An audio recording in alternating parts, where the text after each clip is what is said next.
भारत की मिट्टी में एक वीर सपूत पैदा हुआ था जिसने लिखा, दुश्मन की गोलियों का हम सामना करेंगे, आजाद ही रहे हैं, आजाद ही रहेंगे। इन पंक्तियों को लिखने वाले थे महान क्रांतिकारी चंद्रशेखर आजाद, जिन्होंने कसम खाई थी कि जीते जी कभी अंग्रेजी हुकूमत उन्हें गिरफ्तार नहीं कर पाएगी। नमस्कार दोस्तों, मैं हूं अनुराग सूर्यवंशी और आप देख रहे हैं नारा टीवी की खास श्रृंखला इतिहास के पन्नों से। आज भी हम 15 अगस्त 26 जनवरी के दिन भारत के अमर शहीदों की जय जयकार लगाते हैं। उनमें से एक नाम चंद्रशेखर आजाद का भी रहता है, लेकिन वो नारे, वो जय जयकार बस नाम मात्र के लिए ही रहते हैं। वास्तविकता में ना तो हम उनके आदर्शों को मानते हैं और ना ही उनकी कहानियों से कोई प्रेरणा लेते हैं। उनके आदर्श और कहानियां बस एक फोटो तक ही सीमित रहते हैं, जो किन्हीं दफ्तर की दीवारों पर लटके लटके धूल फांकती रहती हैं। नारा टीवी आपके सामने कुछ ऐसे पहलुओं को रखता है जिन्हें मेन स्ट्रीम मीडिया या अन्य मीडिया सामने लाने की कोशिश नहीं करते। इसी क्रम में हम आप सबके सामने एक ऐसी कहानी लेकर आए हैं जिसे सुनकर आपकी आंखें शर्म और क्षोभ से झुक जाएंगी। ये कहानी है अमर शहीद चंद्रशेखर आजाद की माताजी जगरानी देवी की। 23 जुलाई 1906 को मध्य प्रदेश के भाभरा गांव में पंडित सीताराम तिवारी और जगरानी देवी के घर एक बच्चा पैदा हुआ जिसका नाम रखा गया चंद्रशेखर तिवारी।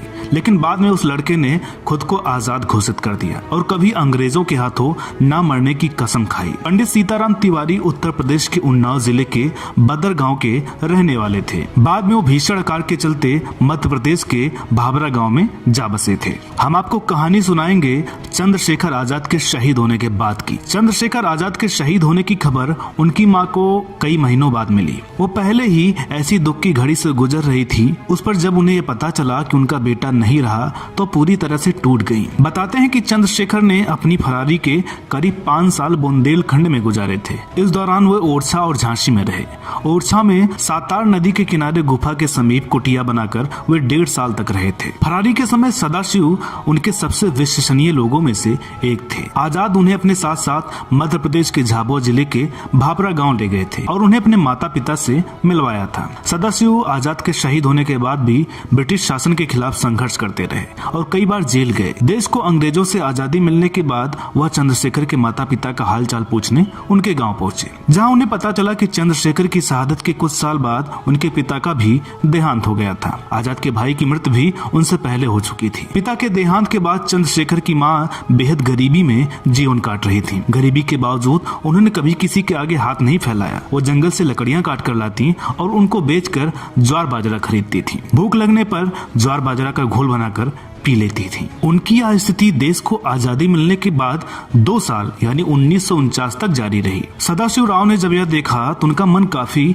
दुखी हो गया। एक महान राष्ट्रभक्त की मां एक वक्त के भोजन के लिए भी तरस रही थी। जब उन्होंने गांव से कोई मदद न मिलने का कारण पता किया तो पता चला कि चंद्रशेखर की मां को एक डकैत की मां कहकर पुकारा जाता था और समाज ने उन्हें बहिष्कृत कर दिया था। आजाद की मां की इस दुर्दशा को देखकर सदाशिव ने उन्हें अपने साथ झांसी चलने को कहा, परंतु उस स्वाभिमानी मां ने अपनी उस दीनहीन दशा के बावजूद उनके साथ चलने से मना कर दिया। तब चंद्रशेखर आजाद को दिए गए अपने एक वचन का वास्ता देकर सदाशिव जी उन्हें अपने साथ झांसी लेकर आए। सदाशिव की स्वयं की स्थिति भी बहुत ही खराब थी। उनका घर बहुत छोटा था, अतः आजाद के ही एक और अन्य मित्र भगवान दास माहौर के घर पर आजाद के माताश्री के रहने का प्रबंध किया गया और अपने जीवन के अंतिम क्षणों तक वो वहीं रही। मार्च 1949 में जब आजाद की मां जगरानी देवी का झांसी में निधन हुआ तब सदाशिव जी ने उनका सम्मान अपनी मां के समान करते हुए उनका अंतिम संस्कार स्वयं अपने हाथों से किया। अपनी अत्यधिक खराब स्थिति होने के बावजूद सदाशिव जी ने चंद्रशेखर आजाद को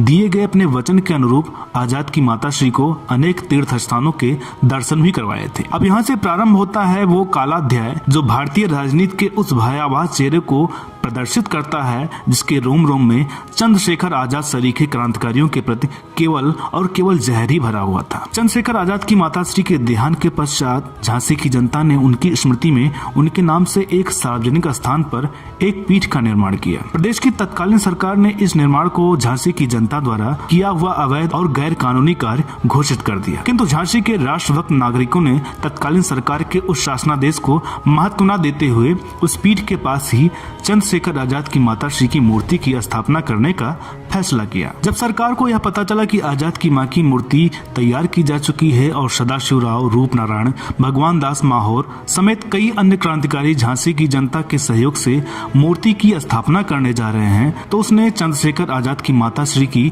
मूर्ति की स्थापना को देश और झांसी की कानून व्यवस्था के लिए खतरा घोषित कर दिया। उनकी मूर्ति स्थापना के कार्यक्रम को पूरी तरह प्रतिबंधित कर झांसी शहर में कर्फ्यू लगा दिया गया। चप्पे चप्पे पर पुलिस तैनात कर दी गई ताकि ये मूर्ति न लगाई जा सके। तत्कालीन सरकार के इस स्वरूप के खिलाफ आजाद के अभिन्न सहयोगी सदाशिव जी ने ही कमान संभाली और चंद्रशेखर आजाद की माताश्री की मूर्ति अपने सिर पर रखकर इस ऐलान के साथ कर्फ्यू तोड़कर अपने घर से निकल पड़े कि यदि चंद्रशेखर आजाद ने मातृभूमि के लिए अपने प्राण बलिदान किए तो आज मुझे भी अवसर मिला है और उनकी माताश्री के सम्मान के लिए मैं भी अपने प्राणों को न्यौछावर कर दूंगा। अपने इस ऐलान के साथ आजाद की माताश्री की मूर्ति अपने सिर पर रखकर पीठ की तरफ चल दिए। सदाशिव जी के साथ झांसी के राष्ट्रभक्त नागरिक भी चलना शुरू कर दिए। अपने आदेश की झांसी सड़कों पर बुरी तरह धज्जियां उड़ती देख तत्कालीन सरकार तिलमिला उठी। अपनी पुलिस को सदाशिव जी को गोली मार देने का आदेश दे डाला, किंतु आजाद की माताश्री की प्रतिमा को अपने सिर पर रखकर बढ़ रहे सदाशिव जी को जनता ने चारों तरफ से घेर लिया। अतः उस सरकार ने उस भीड़ पर भी गोली चलाने का आदेश दे डाला। परिणाम स्वरूप झांसी को उस निहत्थी जनता पर तत्कालीन सरकार की पुलिस की बंदूकों के बारूदी अंगारे मौत बनकर बरसने लगे और सैकड़ों लोग घायल हुए। दर्जनों लोग जीवन भर के लिए अपंग हो गए और 3 लोग मौत के घाट उतर गए। इस खूनी तांडव का परिणाम यह हुआ कि चंद्रशेखर आजाद की माताश्री की मूर्ति स्थापना नहीं हो सकी और आते जाते अनजान नागरिकों की प्यास बुझाने के लिए उनकी स्मृति में बने प्याऊ को भी पुलिस ने ध्वस्त कर दिया। चंद्रशेखर आजाद जी की माताश्री की 2-3 फुट की मूर्ति के लिए उस देश में 5 फुट जमीन भी देने से तत्कालीन सरकार ने इनकार कर दिया। दोस्तों, अगर आपको ये वीडियो अच्छी लगी हो तो लाइक कीजिएगा, शेयर कीजिएगा, चैनल पर नए हो तो इसे सब्सक्राइब जरूर कीजिएगा ताकि आपको हमारे आने वाले वीडियोस और पुराने वीडियोस देखने को मिलते रहें। साथ ही साथ नारद टीवी के फेसबुक पेज को भी जरूर लाइक करें ताकि वहां से भी आपको नारद टीवी से जुड़े अपडेट मिलते रहें। तो दोस्तों, मिलते हैं अगले वीडियो में एक और नई कहानी के साथ। तब तक के लिए नमस्कार।